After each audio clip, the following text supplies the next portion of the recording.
So in your opinion, do you feel like it is necessary to get signed nowadays? And I guess maybe like pros and cons, just for kids that are coming up, like pros and cons of being signed, pros and cons of not being signed, and maybe like explain to them, again, the importance of a team and how that could help you if you were to get signed. Yeah, record label, I'm not hating on record labels. You just, when you're signing a deal, you got to know what you're doing. I sat down with the record label 3 years ago after I won a contest.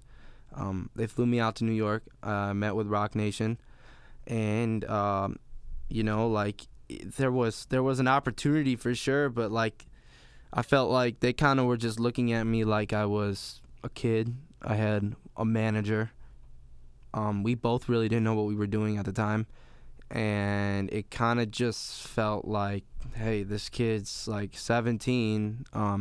He doesn't know what the fuck he's doing. Let's just put him in a deal and lock him in, secure him, and like I don't know. It changes. I think record labels are beneficial when you have a team and you guys establish structure and a business and you know what you're doing, because when it comes down to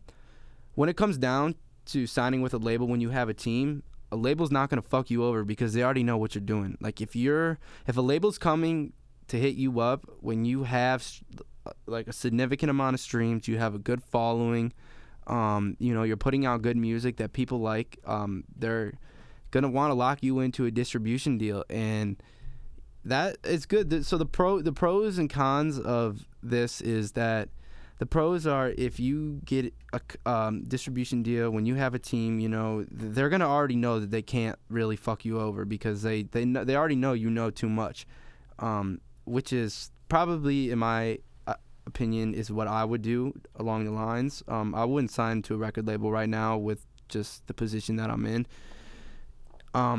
But yeah, like it's distribution deals are cool because it's kind of just like you're under a contract for like it's like 3 albums or something like that, or how Depends. do they? Yeah, it all depends on what your deal is, and you want to make sure that you own your masters, because that's how you're gonna continue to make money even when you get out of a deal. Usually, a record label will give you the money up front. They'll give you in advance, and you kind of have to figure out what you're gonna do with that money, and they have to make that money back off you. So you really like. It's like it comes. Otherwise, you're in debt. Yeah, otherwise you're in debt, and if you don't make them that money back, you're kind of fucked.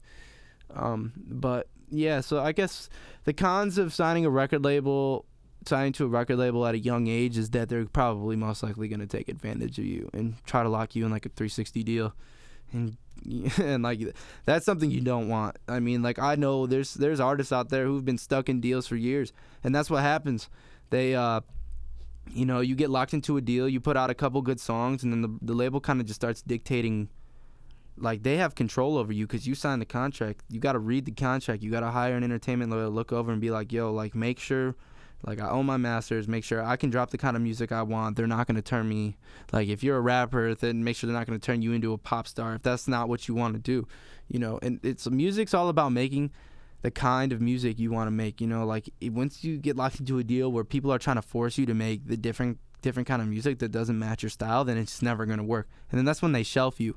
So they basically just hold you in a deal and put you on the shelf, and it's like, yeah, you can't drop any music until you do what we want you to do and put out this kind of sound. So that's my take on record labels. It's both good and bad. Some other good things about record labels is that record labels will just make you famous. They'll make you a superstar. But the cool thing about being independent too is like you could have like 3 million monthly listeners, and you're putting out tracks that are doing well, and you're making all that money is going to you. You're making a significant amount of money where this is your lifestyle. This is what you do. You might not be as famous, but shit, you'll have that money. And if that's what you want, that's a good route to go too. If you just love to make music and don't want to be like super famous, that's definitely what you can do. Just stay independent and just make sure you know what you're doing.